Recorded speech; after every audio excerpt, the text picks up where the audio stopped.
Hello and welcome to episode 72 of Let's Play Final Fantasy 14 in the water. So, yeah, we had one hell of a cutscene yesterday, a real tear jerker, so to say. So, yeah, let's make sure Urania is feeling good and by talking to him. Oh, Joffrey, be assured that I'm fine. I am fully glad to see them, to see after so very long. Gladder still that it was in your company. As difficult as it was to accept their kindness, it would have been far harder had I faced them alone.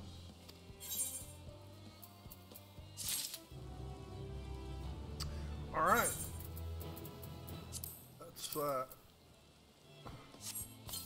see what this is. Some new boots. Slightly better than the ones we have.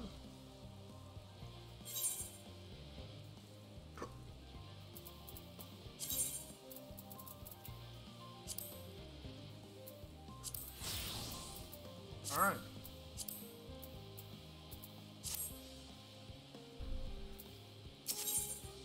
Let's see what we need to do next. That has my gratitude for lending courage to the Loporits. Not disposed to rest or their laurels. Several of our guests have elected to accompany my counterparts to their stations. Some few may still come hither seeking counsel, and so I shall. Remain to aid them as need be. If thou art needed elsewhere, do not let me detain thee. As a matter of fact, I was hoping you might check on Alice. Last I saw, she was struggling to carry an enormous pile of boxes out of the west gate. I could go myself, but we both know whose help she less like to scorn. Not to mention that much to my misfortune, I can think of several other things I ought to be doing until later. Alright, let's see. Alright, so over there. And let's see if well, we should have a quest here. Yeah, that.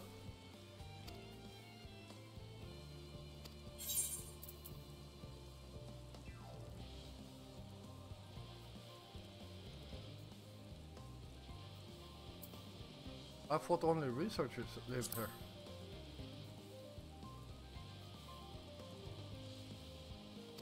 Alright. There we go.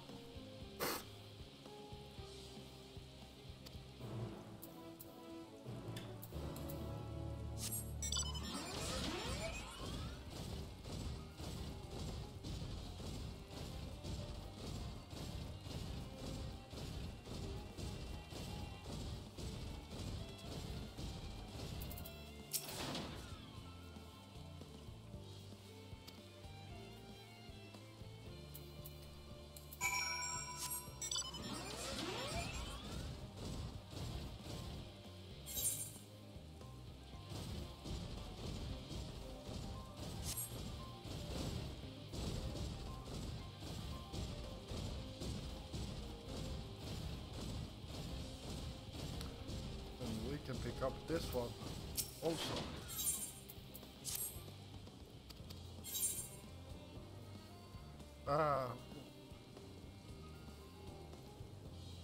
I cannot say.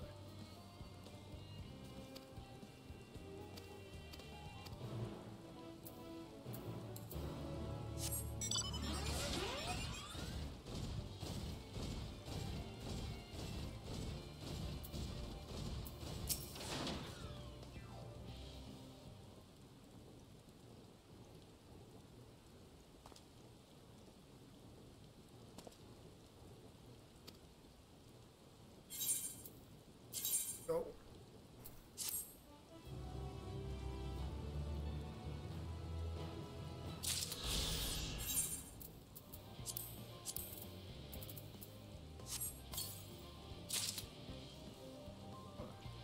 A necklace, huh?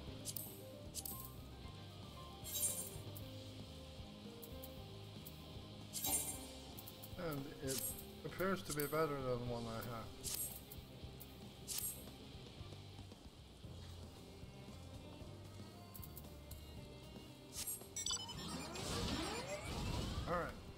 Let's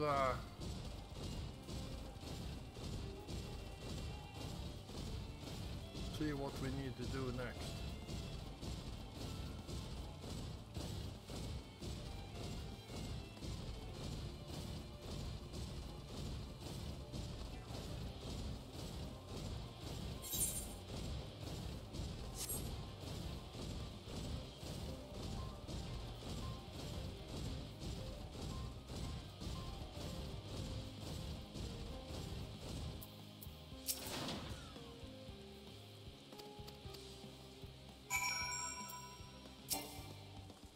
Far away.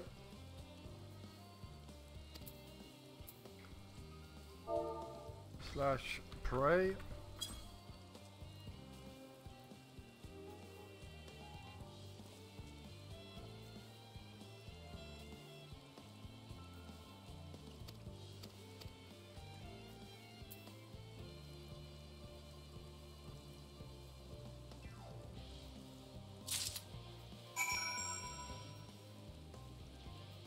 Alright, and well, looks like we are almost done with this one too.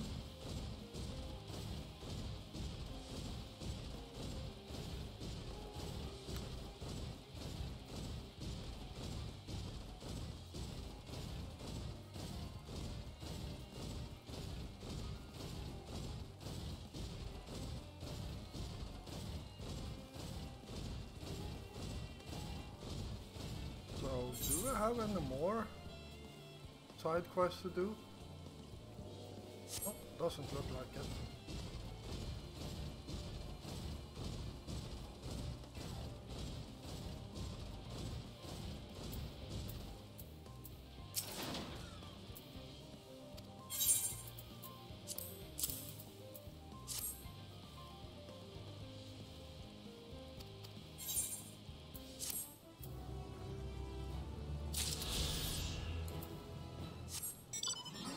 Alright, now we can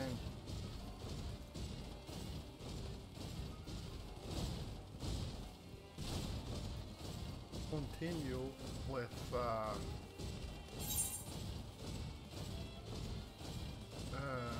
continue by helping Alice.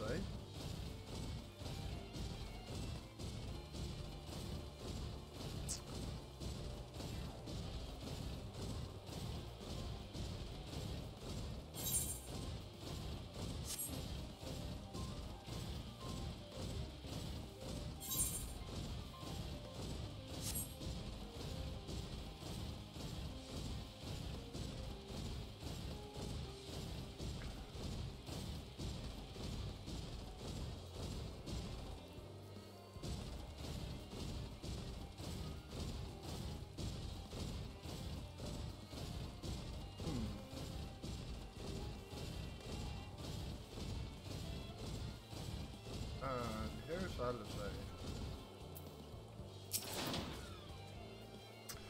Geoffrey, why are you, what are you doing out here? No, I don't mind if you help with the boxes, but it's far from the most exciting of tasks. Are you sure? Well, I appreciate the assistance. We need to get this to Aporia. Time is short, of course, but they're full of organic specimens and samples. So try not to be too rough with them. Alphino should be waiting for us when we arrive. I'll see you there. Deliver the crate of samples to Alphino. You will have 3 minutes to complete the task. Should you fail, return to the starting location to begin anew. Alright.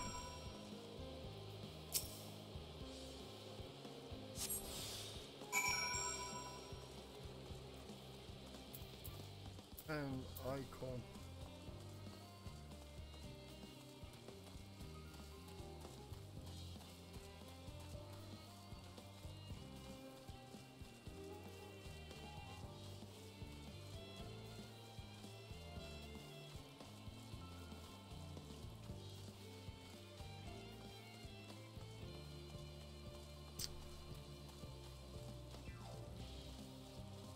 Yeah.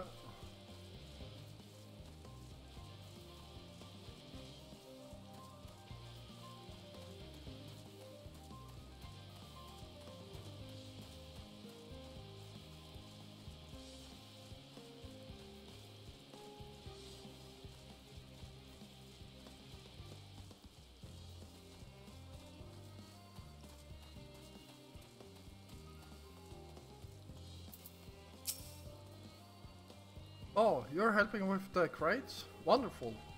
You can put that there with the others.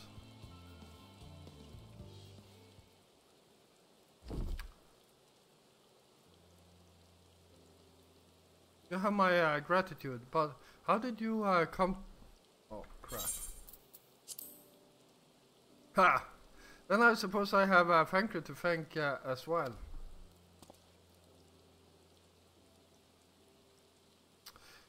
If you're wondering why we were tasked with bringing these boxes to Aporia to begin with, so was I. It turns out that this is a base of operations of sorts. Those with the final say as to what is included in the ship's manifest can be found here. Father included, I suspect.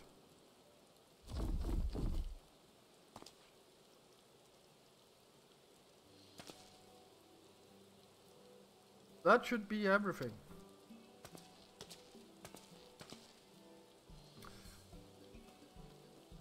You carried all of that at once? Are you trying to injure yourself? Oh, hush. They're lighter than they look. And not everyone has your delicate arms. Oh, wow. Roasted. I suppose we should let someone know that we were finished.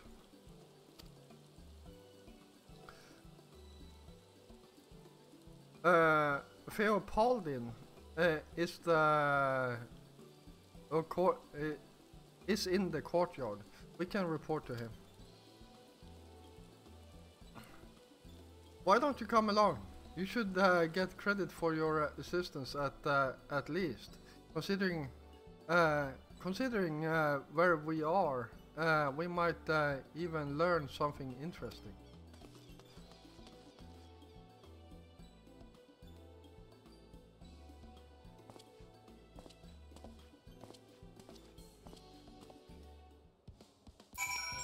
Alright.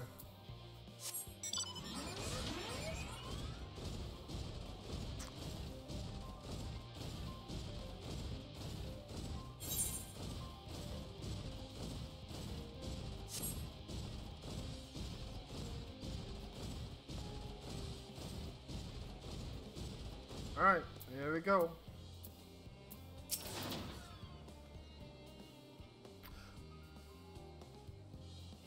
Ah, gods, it never ends, does it?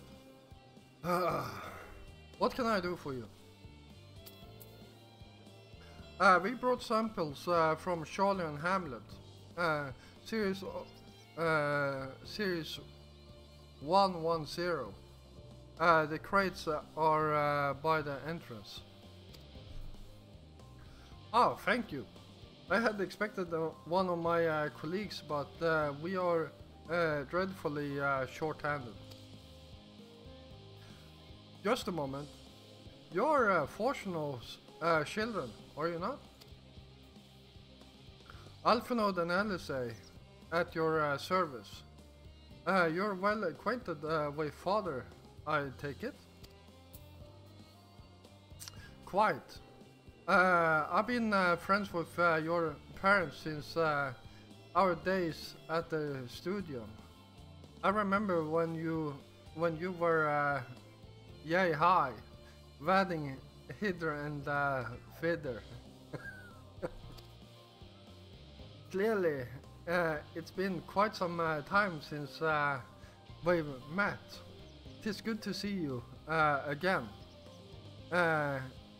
wielding your father's knowledge, no less. You knew our parents when they were young? What were they like? Pray, spare no detail. I should like nothing more than to regale you.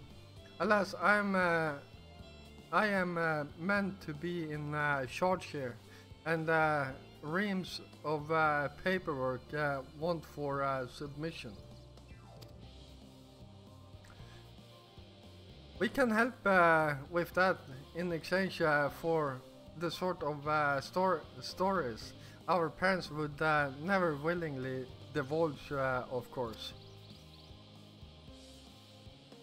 Very well then.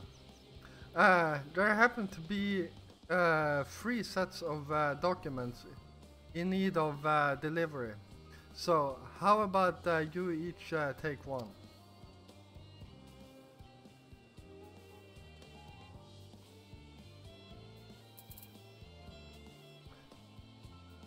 Wait right there.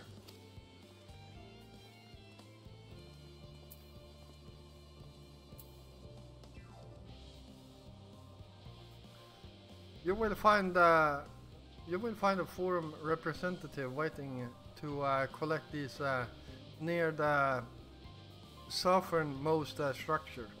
I hope I haven't kept her waiting too long. Never mind Alphenode and Alice.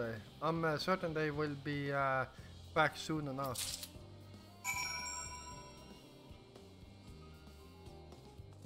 Alright, let's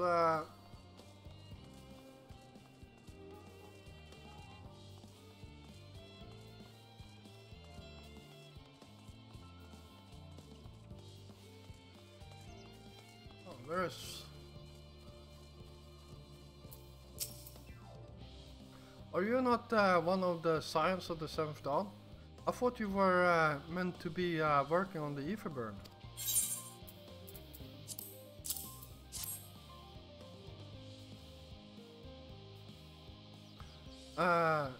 Theo Pauldin's paperwork. I was beginning to worry he had misplaced his quill. I appreciate your help in seeing these documents to my hands at last. As for your other task, pray keep this between us, but I sincerely hope your science succeed. The Exodus is without a doubt the most monumental undertaking in the history of the Forum, and so we must be circumspect in all respects. Risk is a privilege we cannot afford to afford ourselves. At its heart, however, Sholon has ever been a nation of curious. Twould be twould be a tragedy indeed if we were to the ones to stymie your pursuit of truth.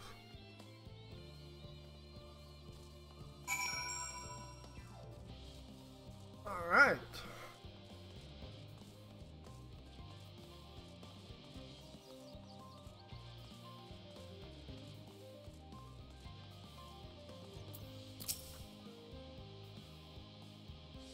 Quick and efficient. I dare say you have talent for this work. The twins' papers only need to be delivered to elsewhere in the facility, so they should be returning any moment.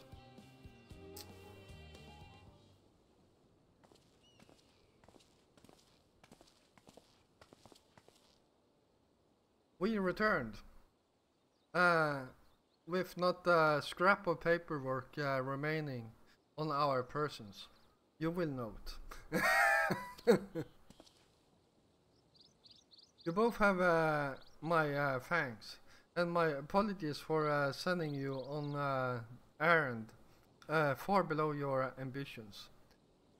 Why, even as a babe you struggled out of your swaddling clothes and that is quite enough of that, thank you. It was compromising stories of our parents that we'd asked to hear. To reiterate, okay.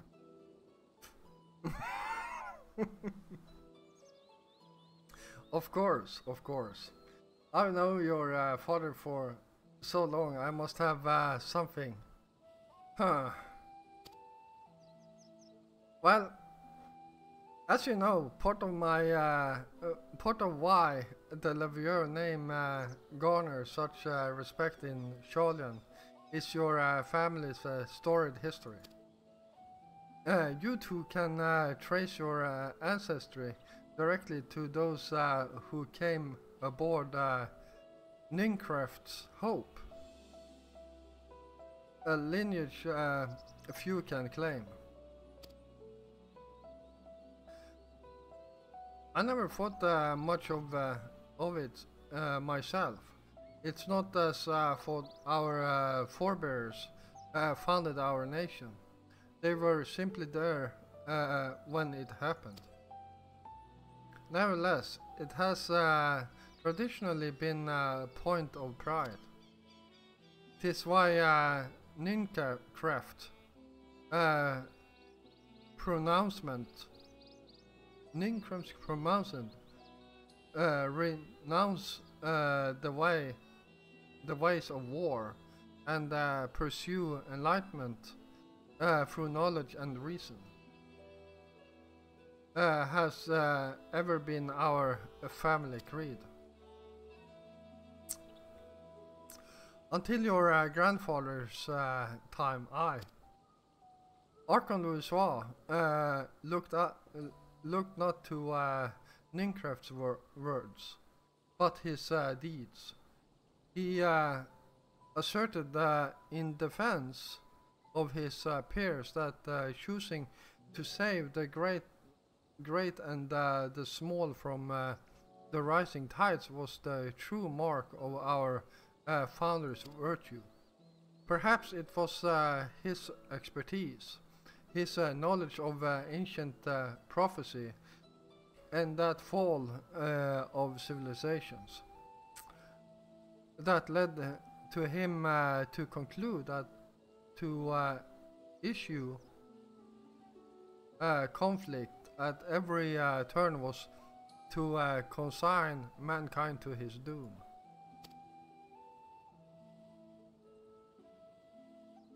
There will ever be conflict, and calamity will follow thus. To ignore the plight of those one might conceivably save is not wisdom. its indolence.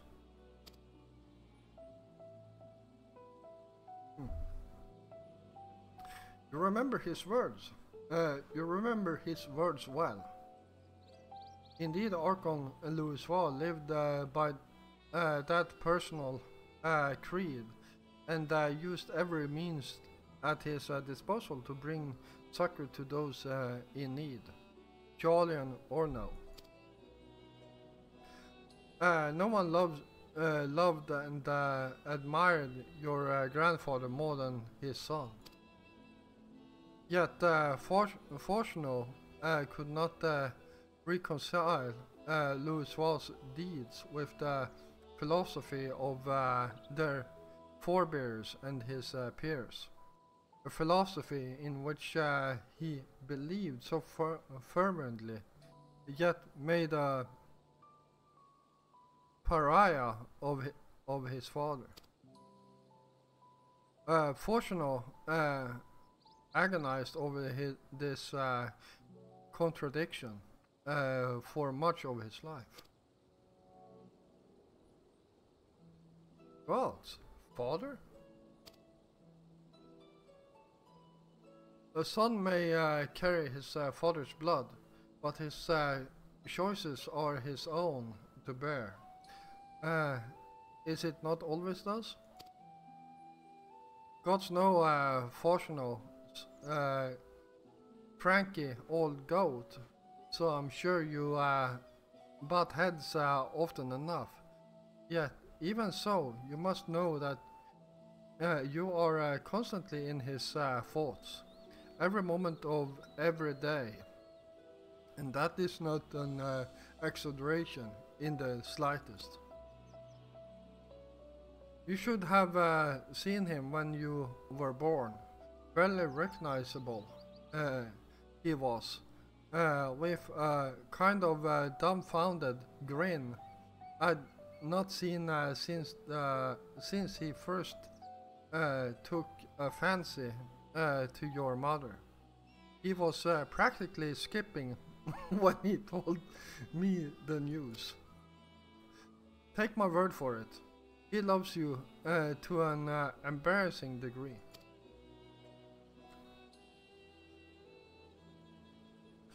But he is also frustratingly single-minded. Once he's decided that a given action is for the best, he will stay the course no matter who or what opposes him. A profoundly annoying habit when you're on the other end of it, as I'm sure you will agree.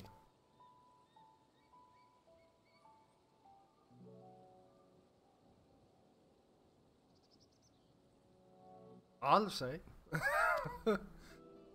Thank you for your insight. When next we meet our parents, I shall mention that we spoke. Try not to get me in too much trouble now. I need forum on my side. Speaking of which, I ought to be getting back to work.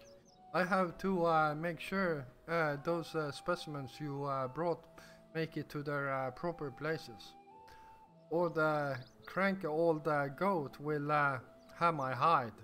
We can speak again later.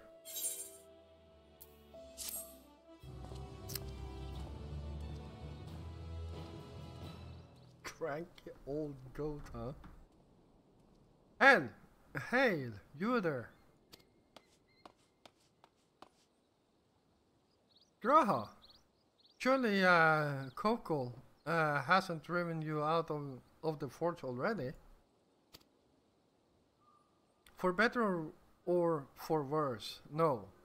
However, he has set me a task that requires more than my single pair of hands.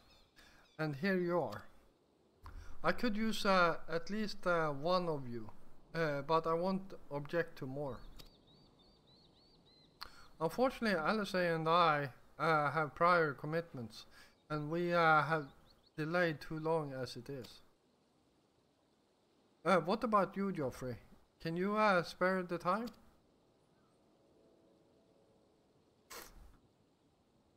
Perfect. This shouldn't take long. All right.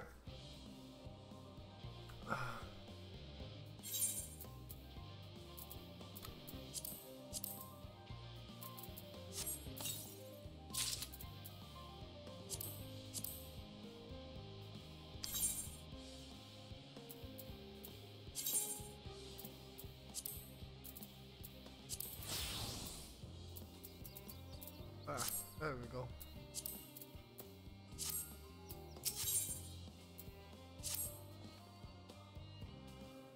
In the event that our, and I quote, promised heap of adamite falls right out of the bloody sky and into my lap, Master Coco wished to be ready to put a proverbial hammer to an anvil at a moment's notice.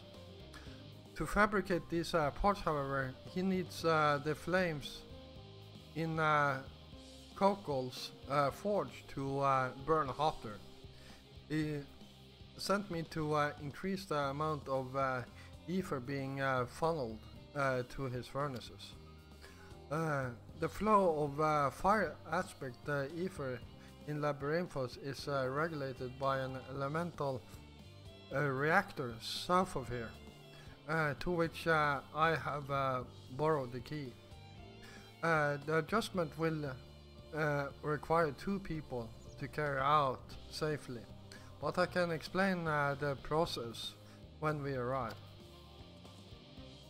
This is very important. We'll see you in Sholian Hamlet once the Adamite arrives, if not before.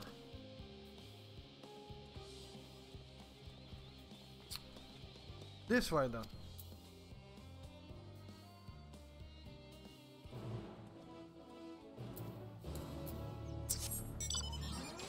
Right.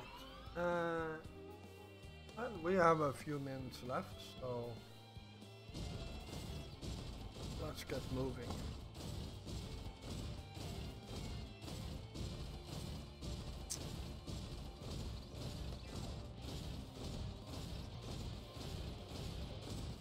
So, yeah, it sounds like a simple task, but trust me when I say it's everything but.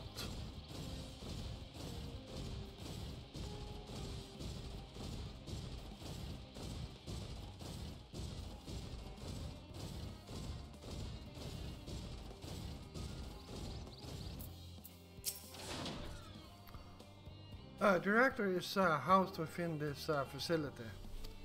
I'll be the one to go inside and adjust the fire ether output.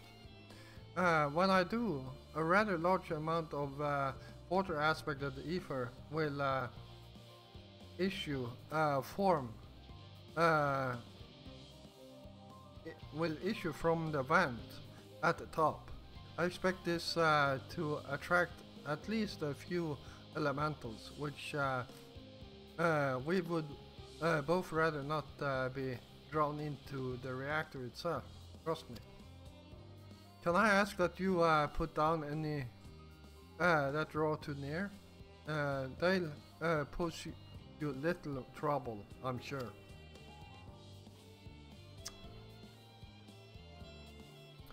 Wait here, if you would.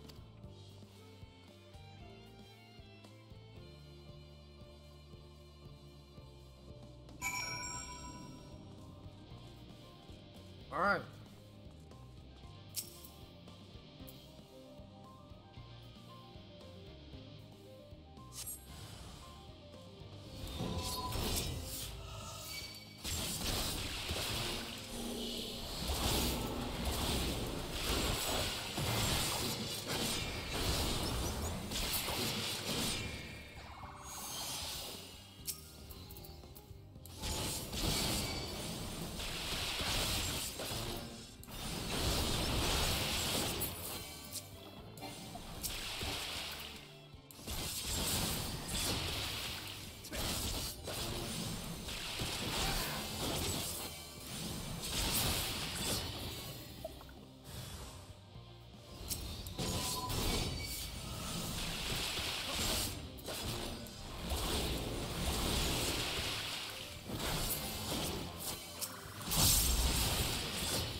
guess that was all of them.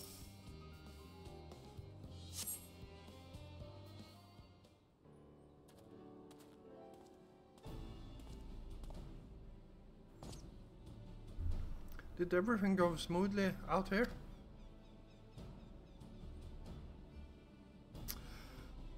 I thought as much. No major complications to speak of inside either. And water ether appears to be venting properly. I expect Coco will have seen a difference in his forge flames by the time I return.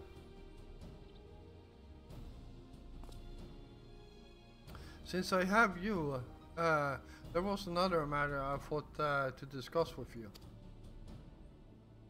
Nothing terribly important, merely something I've been considering.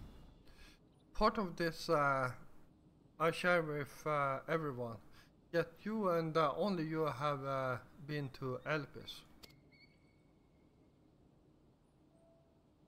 I was, as we have established, refined endermite is a product of Alag, of the Empire's twilight years, in fact.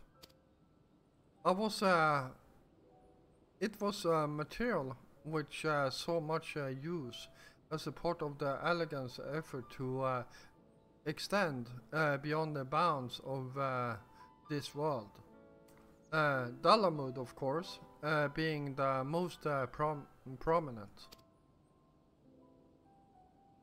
Of those who would push further, expand Alag's empire to encompass the heavens and the stars above. Perhaps the greatest was its infamous technology among.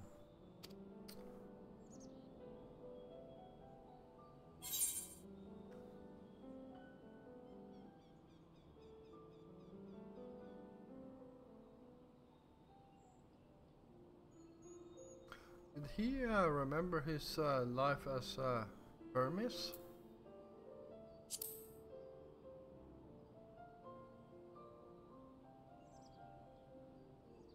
I believe he had his own reasons. There is no evidence to suggest that he retained memories of his former life. He only joined the Asians once the Empire was all but dust, as you know. If not his memory, for what drove him to pursue the idea with such fervor? This may seem far-fetched, but what if souls, like minds, have a personality, so to speak, a natural disposition toward which they are inclined?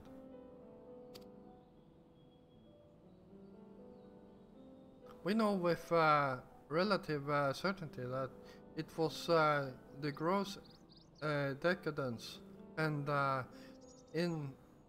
inexorable decline of Alag that moved Amon to resurrect Emperor XIV. The Empire's people spoke lightly of death and destruction, experimenting on those they deemed beneath them to fill the emptiness of their hearts. In facilitating Sandy's return, Amon provided these languid souls with the means to free themselves from the mire of their own indolence. Or would have had not Sandy been convinced by his own death that life itself was meaningless.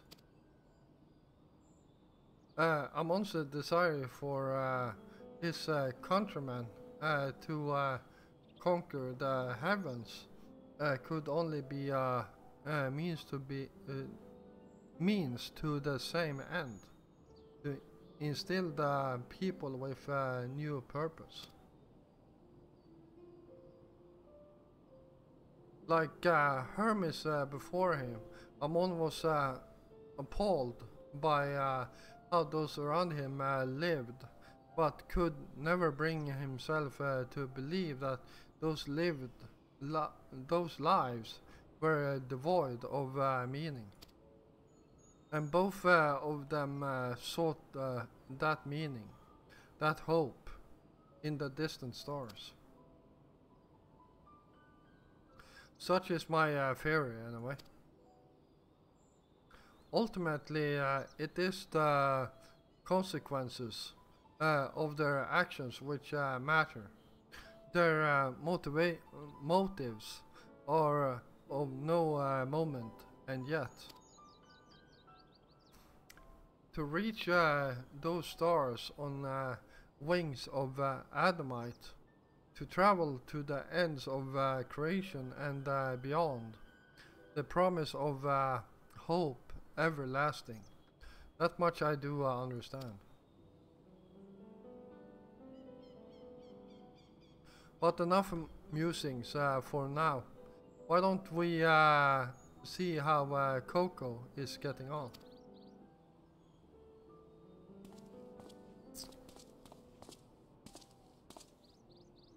Alright, well, this is where we are going to end this episode. I hope you all enjoyed it. And if you did, feel free to hit the like button. And of course, if you're new here, first of all, welcome. And yeah, if you enjoy my content, then why don't you hit the subscribe button together with the notification bell so you don't miss out on any of my future content. I will be back again tomorrow, and until then, stay safe out there.